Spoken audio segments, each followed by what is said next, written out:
Stage మీద చెప్పడానికి media మిత్రులు వారి సహాయం మర్చిపోలేనిది. వారి కవరేజ్ కానీ మీ కవరేజ్ కానీ మీరు మనస్ఫూర్తిగా జిల్లా అభివృద్ధి కావాలని మీరు కూడా నాలాగనే నమ్మింది కాబట్టి మీరు ఏ సంకోచం లేకుండా ఏ ప్రెషర్ లేకుండా మీరు నా ప్రతి మూమెంట్ ని కవర్ చేసినందుకు మీకు ధన్యవాదాలు. నేను మొదటి నుంచి కూడా నమ్మేది ఒకటే, ఇది పాలిటిక్స్ కి సంబంధం కాకుండా, పార్టీలకు సంబంధం కాకుండా, మతాలకు సంబంధం కాకుండా, ఇది జిల్లా అభివృద్ధి కొరకు ఎవరు దేశభక్తులు జిల్లా అభివృద్ధి కొరకు ఎవరైతే మనస్పూర్వకంగా కోరుకుంటారో వారందరూ కూడా కలిసి చేసే యుద్ధం ఇది. ఈ యుద్ధంలో ఖచ్చితంగా మనం జయిస్తున్నాం. దాంట్లో మీ అందరి బాధ్యత, మీ అందరి రోల్ పార్టిసిపేషన్ మనస్ఫూర్తిగా ఉందని నేను 100% భావిస్తున్నా. ఇవాళ ఎవరు ఏమైనా అనుకున్నా, కొంత మీకు కంపల్షన్ ఉన్నా, లోపల మనం గెలుస్తున్నాం తెలిసి కూడా కొన్ని ఇబ్బందికరమైన వాతావరణాలు కూడా ఉండొచ్చు. కానీ ఈరోజు మనం అందరం ఎక్కడి నుంచి స్టార్ట్ అయ్యి పోరాట స్ఫూర్తితోటి అందరి నాయకుల వారి అండగా ఉన్నందుకు ఖచ్చితంగా మనం ఈరోజు దేశంలోనే ఒక చరిత్ర సృష్టించబోతున్నాం. ఇవాళ గత 4 రోజుల నుంచి నేను వేసుకున్న అంచనా కానీ, మనందరి రిపోర్ట్స్ కానీ, ఇంటెలిజెన్స్ రిపోర్ట్స్ కానీ అన్ని కూడా మనం 20,000 నుంచి ప్లస్ 20-30,000 మెజార్టీ తోటి గెలుస్తున్నామని మనం మేబీ 10-13 వేలలో కూడా గెలుస్తుందనే ఒక అది కూడా వస్తుంది.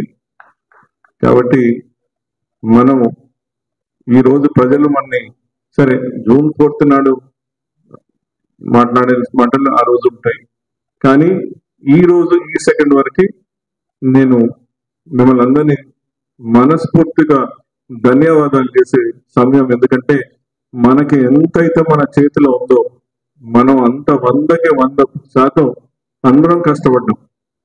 మనం కార్యకర్తలు కానీ మన ప్రజలు కానీ మనం చెప్పిన ప్రతి మాట నమ్మినాం, మనం చెప్పిన ప్రతి మాట చేస్తా అన్నారు. కాబట్టి నాకు తెలిసి వారందరూ మనస్పూర్వకంగా మనకి ఓటేసిందని నా నమ్మకం. రిజల్ట్స్ కూడా అట్లనే వస్తాయి. నేను మీడియా మిత్రుల సందర్భంగా చెప్పేది ఏంటంటే, ఇప్పుడు మనం ఒక ఫేజ్ అయిపోయింది, మనం మళ్ళీ నెక్స్ట్ ఫేజ్ కి మనం వెళ్తున్నాం. నెక్స్ట్ ఎమ్మెల్సీ ఎలక్షన్స్ ఉన్నాయి, తర్వాత లోకల్ బాడీ ఎలక్షన్స్ ఉన్నాయి. ప్రతి ఎలక్షన్ కూడా మనం ఎట్లయితే ఎంపీ ఎలక్షన్స్ మనం చేశామో అట్లనే మనం చేసి ఇప్పటి నుంచి ప్రతిది కూడా మనం విజయం సాధించాలి. నేను ఇక్కడే ఉంటా, నేను ఖమ్మంలోనే లేదంటే మా ఊర్లోనే, అవసరమైతే నా వల్ల నాకేమైనా బిజినెస్ ఉంటే అది కూడా ఇక్కడికే షిఫ్ట్ అయిపోతుంది. ఏదో చిన్న చిన్న ఆఫీసులు ఉంటాయి, మిగతా అక్కడ నేను ఎప్పుడో చెప్తా అన్ని వదిలి వచ్చేస్తాను. నేను మీ మధ్యలో ఉండి మీరు నిలిచిన ప్రతి ఎలక్షన్ కూడా నాకు అవకాశం ఇస్తే మీ దగ్గరకు వచ్చి క్యాంపెయిన్ చేయడానికి నేను రెడీ. మనము భారతీయ జనతా పార్టీ ఆల్రెడీ చరిత్ర సృష్టిస్తుంది. పర్మనెంట్ గా కూడా ఈసారి ఏదైనా దీనికైనా ఒక టైం ఉంటుంది. బహుశా మన టైం ఇప్పుడు స్టార్ట్ అవుతుంది, ఇది కొనసాగుతుంది. ఇంతకంటే నేను ఇంకా చెప్పడానికి కష్టపడ్డాం. దాని ఫలితాలు ఆల్రెడీ బ్యాలెట్ బాక్సెస్ లో ఉన్నాయి. ఎవరు ఏమన్నా సరే మనం మాత్రం ఎక్స్పెక్ట్ చేసిన దానికంటే మించి చేసినాం. అది ప్రైమ్ మినిస్టర్ ఆఫీస్ నుంచి కూడా నాకు ఫోన్ వచ్చింది, మిమ్మల్ని అందరినీ మేము వాచ్ చేస్తున్నామని. ప్రతిపక్షాలు విపరీతంగా ధనం ఖర్చు పెట్టి ధనం వల్ల ఏమన్నా చేయొచ్చని వారు అనుకుంటున్నారు. అది ఈరోజు తప్పని ప్రూవ్ చేసే సమయం వచ్చింది. నరేంద్ర మోడీ గారి యొక్క ప్రతినిధిగా ఖమ్మం పార్లమెంట్ కు పోటీ చేసినటువంటి సందర్భంలో మొదటి ప్రెస్ మీట్లు కావచ్చు, మన యొక్క నాయకులు కార్యకర్తలతో వారొక పిలుపునిచ్చారు. భారతీయ జనతా పార్టీకి అఫీషియల్ గా అభ్యర్థిని నేను, అన్అఫీషియల్ గా మీరు అందరూ కూడా అభ్యర్థులు అని చెప్పి కార్యకర్తలకి నాయకులకి ఫ్రీ హ్యాండ్ ఇచ్చినటువంటి వ్యక్తి తాండ్ర వినోద్రావు గారు. వినోద్రావు గారు ఎందుకు గెలుస్తున్నారు అంటే చెప్పడానికి కొన్ని ఎగ్జాంపుల్స్. వారు మొదటగానే మీరు ఎంపీ అభ్యర్థి అయితే ఏ విధంగా మీరు ఉంటారో అదే విధంగా ఆలోచన చేయమన్నారు. రెండు, అనేక సందర్భాల్లో వారు వేదికపై నుంచి మాట్లాడుతూ ఈ ఎన్నిక ధర్మానికి అధర్మానికి మధ్య జరుగుతున్నటువంటి ఎన్నిక, ధర్మం పక్షాన ఖమ్మం పార్లమెంటు ప్రజలు నిలబడతారు అని చెప్పి నేను ఆశిస్తున్నాను అని చెప్పి వారు చెప్పడం జరిగింది. దీని ద్వారా ఒక మెసేజ్ పోయింది, ఇది ధర్మానికి అధర్మానికి జరుగుతున్నటువంటి ఎన్నిక. ఇటువంటి సందర్భంలో ఖమ్మం ప్రజలు తప్పకుండా ధర్మం వైపే నిలబడాలి అని చెప్పేసి ఆలోచన చేసినటువంటి సందర్భంలో తాండ్ర వినోద్రావు గారి యొక్క గెలుపు కోసం ఇది ఎక్కువగా కూడా దోహదపడ్డది. అదే విధంగా 500 రూపాయలు కాంగ్రెస్ పార్టీ కావచ్చు, లేకపోతే ఇంకా అనేక పార్టీలు ప్రజలను ప్రలోభాలకు గురి చేస్తున్నటువంటి సందర్భంలో వారెక్కడా కూడా వారు ఒక పిలుపిచ్చారు, నేను ఖమ్మం ప్రజలను నమ్ముకున్నాను, కాంగ్రెస్ పార్టీ కావచ్చు టిఆర్ఎస్ పార్టీ కావచ్చు డబ్బు సంచుల్ని నమ్ముకుంది, ఖమ్మం ప్రజలు నేను నమ్ముకున్నాను కాబట్టి నా వైపు నిలబడతారు అని చెప్పి వారు చెప్పినటువంటి మాటలు కూడా గ్రామీణ ప్రాంతాలకు ఎలక్షన్ రోజు పోయినప్పుడు పెద్ద ఎత్తున వారు చెప్పడం జరిగింది. వారు నరేంద్ర మోడీ గారు వారికి చాలా దగ్గరట, ఎక్కడా కూడా అవినీతి రహిత పాలనని నరేంద్ర మోడీ గారు అందిస్తా ఉన్నారు. ఖమ్మం పార్లమెంట్ లో వారు ప్రముఖ వ్యాపారస్తులుగా ఉండి కూడా అనేక బిజినెస్లు ఉన్నాయి, వారు అనుకుంటే పెద్ద విషయం కాదు, అయినప్పటికీ కూడా వారికి పిలిపించారు. నరేంద్ర మోడీ గారి యొక్క సిద్ధాంతాలు ఏదైతే ఉందో నేను అది ఖమ్మం పార్లమెంట్ లో ఇంప్లిమెంట్ చేయడానికి వచ్చా కాబట్టి నేను ఎక్కడ డబ్బు అన్నది కానీ ఇంకోటి కానీ ప్రజలను ప్రలోభాలకు చేయను అని చెప్పి వారు అన్నది ప్రజలలోకి విపరీతంగా పోయింది. డబ్బు కోసం ఎక్కడ ఖమ్మం పార్లమెంటు ప్రజలు ఆలోచన చేయలేదు. ఒకవేళ కాంగ్రెస్ పార్టీ వాళ్ళు ఇచ్చినప్పుడు కూడా ఖచ్చితంగా భారతీయ జనతా పార్టీకి గ్రామీణ ప్రాంతాల్లో పట్టణాల్లో ఎక్కువ ఓట్లు పడ్డాయి. వారు పదే పదే గెలుపు కోసం కార్యకర్తలు కూడా ఒకవైపు మీడియా సోదరులు ఒక మార్పు కోసం వారు అనేక సంవత్సరాలుగా చూస్తా ఉన్నారు. ఎందుకంటే అనేక మంది ఇక్కడ పరిపాలించినప్పుడు కూడా అనేక సందర్భాల్లో ఇక్కడ ఉన్నటువంటి పెద్దలతోటి వారి యొక్క సమావేశాలు జరిగేటప్పుడు నేను కూడా వెళ్ళినప్పుడు ఆనాటి మంత్రులుగా ఉన్నటువంటి వాళ్ళు గల్లా సత్యనారాయణ ఆ వేదిక పైన ఉన్నాడు కాబట్టి మేము లేటుగా వస్తామని చెప్పి లేటుగా రావడంతో పాటు అతను మాట్లాడితే మేము మాట్లాడమని చెప్పి రిటర్న్ వాళ్ళే వచ్చి మైక్ తీసుకొని మాట్లాడి వెళ్ళిపోయినటువంటి పరిస్థితి నుంచి భారతీయ జనతా పార్టీ రేపు ఇక్కడ కేంద్ర మంత్రిగా నా తన అన్నటువంటి భేదం లేకుండా ప్రతి ఒక్కరిని కూడా చూసుకునేటువంటి బాధ్యత తాండ్ర వినోద్రావు గారు తీసుకున్నారు. కాబట్టి అన్ని పార్టీలు మేము ఈ వేదిక ద్వారా ఏంటంటే రేపు గెలిచిన తర్వాత తప్పకుండా కేంద్ర మంత్రిగా మన తాండ్ర వినోద్రావు గారు కాబోతా ఉన్నారు. అన్ని పార్టీలను కూడా కలుపుకొని ఈ యొక్క ఖమ్మం పార్లమెంట్ అభివృద్ధి తప్ప వేరే ఎజెండా అన్నది ఉండదన్నటువంటి విషయాన్ని కూడా ఈ వేదిక ద్వారా మేము చెప్పదలుచుకున్నాం. వారు అదే విషయాన్ని ప్రజల్లోకి తీసుకుపోయారు. నాకు రాజకీయాలు కాదు, కులాలు మతాలు కాదు, నాకు అభివృద్ధి నా మంత్రం, అభివృద్ధి నా ఎజెండా. నరేంద్ర మోడీ గారు ఇదే ఆలోచన చేస్తున్నారు కాబట్టి నేను ఇదే ఆలోచనతో ముందుకు పోతున్నా అన్నారు. చైతన్యవంతులైనటువంటి ఖమ్మం పార్లమెంట్ ప్రజలు అభివృద్ధిని కోరుకొని ఈ రోజు మనకి ఓటేశారని చెప్పి మనం భావిస్తా ఉన్నాం. ఇటువంటి సందర్భంలో మిత్రులారా, మనస్ఫూర్తిగా తాండ్ర వినోద్రావు గారిని ఒకటి, కార్యకర్తల యొక్క మనసు మీరు గెలిచారు, ఖమ్మం పార్లమెంటు ప్రజల యొక్క మనసు కూడా మీరు గెలిచి రేపు 4వ తేదీన పార్లమెంటు సభ్యునిగా మేము ఒకటి విజ్ఞప్తి చేస్తా ఉన్నాం. ఢిల్లీలో జరిగే మీ యొక్క ప్రమాణ స్వీకారానికి మా యొక్క కార్యకర్తల్ని నాయకుల్ని అదేవిధంగా మీడియా సోదరులు అందరినీ కూడా మీరు ఇక్కడి నుంచి తరలించుకొని పోవాలని చెప్పి మనస్ఫూర్తిగా కోరుకుంటూ మీకు ప్రత్యేకమైన ధన్యవాదాలు తెలియజేస్తూ మీడియా సోదరులందరికీ కూడా హృదయపూర్వక ధన్యవాదాలు. భారత్ మాతాకి జై. జై శ్రీరామ్. నేను జిల్లా కార్యాధ్యక్షుడికి వచ్చాను, ఆ విధంగా మాట్లాడతాను. ఖమ్మం వినోద్రావు గారు పార్టీలో చేరక ముందు నుంచి కూడా హిందూ బంధువులకి అతీతంగా చాలా దగ్గరికి ప్రతి ఓటర్ దగ్గరికి ఆయన పేరు వెళ్ళిందని సభాముఖంగా తెలియజేస్తున్నాను. ఖమ్మంలో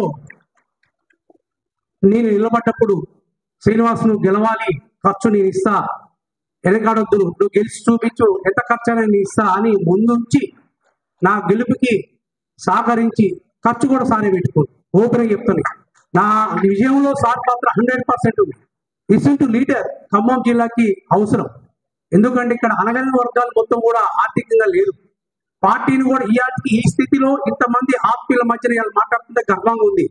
బీజేపీ అనేది ఇవాళ నిజమైన కార్యకర్తలు అందరూ కూడా వాడిన గల్లీన తిరిగి జెండా రెపరెపలాడించిన సంఘటనలు ఖమ్మం జిల్లా ఫస్ట్ టైం అని సభాముఖంగా ఆత్మీయుల మధ్య నేను చెప్తున్నా, సగర్వంగా చెప్తున్నా.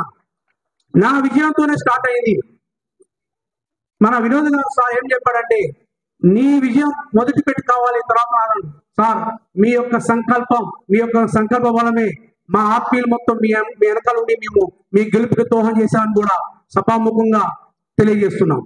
దయచేసి ఇదే ఆత్మీయులుగా మనంతా కుటుంబం, ఇక్కడ కూర్చున్న వాళ్ళు అక్కడ కూర్చున్న వాళ్ళు అంత ఆత్మీయులం. మనందరం కూడా ఒక సిద్ధాంతానికి కట్టుబడి నరేంద్ర మోడీ గారి నాయకత్వాన్ని నడవడానికి మనం ముందుండి ఒక సైన్యంలా మనం మీ ముందుకు పోవాలని, అలాగే ఇప్పుడు ఉన్న సీఎం కనీసం ఆర్థిక వ్యవస్థ, దేశ ఆర్థిక వ్యవస్థ, పాకిస్తాన్ ఆర్థిక వ్యవస్థ ఏంటో తెలియని సీఎంలు మన దేశాన్ని, మన రాష్ట్రాన్ని పరిపాలిస్తున్నారు. ఆర్థిక వ్యవస్థ ఏంటో తెలియదు, జీడిపి అంటే తెలియదు. అంత హీనమైన స్థితిలో ఉన్న సీఎంలు మాట్లాడుతున్నారు. దాన్ని కూడా మన ప్రతి ఒక్కరు కూడా ఖండించాల్సిన ఆవశ్యకత ఉంది. నరేంద్ర మోడీ గారు నాయకత్వంలో ఇవాళ రూపాయి విలువ పెరుగుతుంది. ఇవాళ ప్రపంచ దేశంలో కూడా ఆయన యొక్క పేరు అన్ని దేశాలు భయపడుతున్నాయి ముందు భారతదేశంపై చూడాలంటే. అందుకు ప్రతి ఒక్కరు కూడా వినోదరావు సార్ ఇక్కడ ఉంటుండు కాబట్టి, ఇంతకుముందు నేను ఎంఆర్పిఎస్ కిష్టన్న నిలబడ్డప్పుడు చెప్పా, అన్నా నువ్వు ఇక్కడ ఉండాలి, స్థానికంగా ఒక ఆఫీస్ పెట్టండి, మన ఇక్కడ ఎంఆర్పిఎస్ చాలా ఓట్ బ్యాంక్ ఉందంటే అన్న అప్పట్లో ఆఫీస్ పెట్టలేదు, ముదిగోళ్ళలో పెట్టమన్నాము. కానీ మా వినోదరావు సార్ ఇక్కడ ఉంటున్నాడు, మనతో ఉంటుండు, మన ఎన్నికల్లో మనతో ఉంటుందని ప్రామిస్ చేశాడు. అది మన అందరం కూడా చప్పలతో ఆమోదించవలసిందిగా కోరుతున్నాం.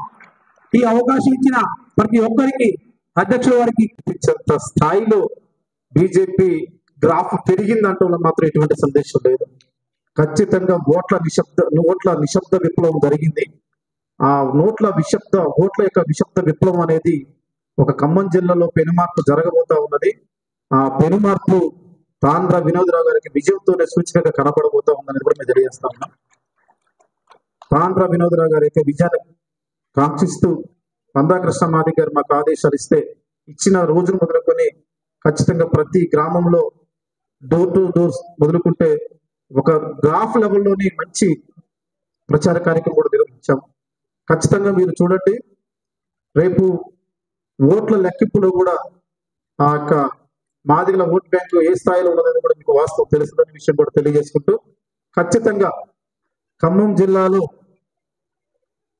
బీజేపీ యొక్క గ్రాఫ్ ఏ స్థాయిలో ఉన్నదని కూడా 4వ తారీఖు మనం చూడబోతున్నాం అనే విషయం కూడా తెలియజేసుకుంటూ, ఈ లంచ్కి హాజరు కావడానికి కారణమైనటువంటి వ్యక్తి మన అభ్యర్థి తాండ్ర వినోదరావు గారు. అదేవిధంగా ఈ ఆత్మీయ సమావేశానికి ఇచ్చేసినటువంటి కార్యకర్తల సోదరులందరికీ నా ప్రత్యేకమైనటువంటి నమస్కారాలు తెలియజేస్తూ, ఈనాడు ఎంతో సంతోషంగా ఈ కార్యక్రమాన్ని ఏర్పాటు చేసుకోవడానికి కారణమైనటువంటి తాండ్ర వినోదరావు గారిని మరొకసారి అభినందిస్తూ, సహజంగా అందరు ఎలక్షన్ ముందర వరకు అన్ని రకాలైనటువంటి కార్యక్రమాలు చేస్తూ ఉంటారు. ఎలక్షన్ అయిన తెల్లారి ఎవరు కనపడకుండా వెళ్ళిపోతారు.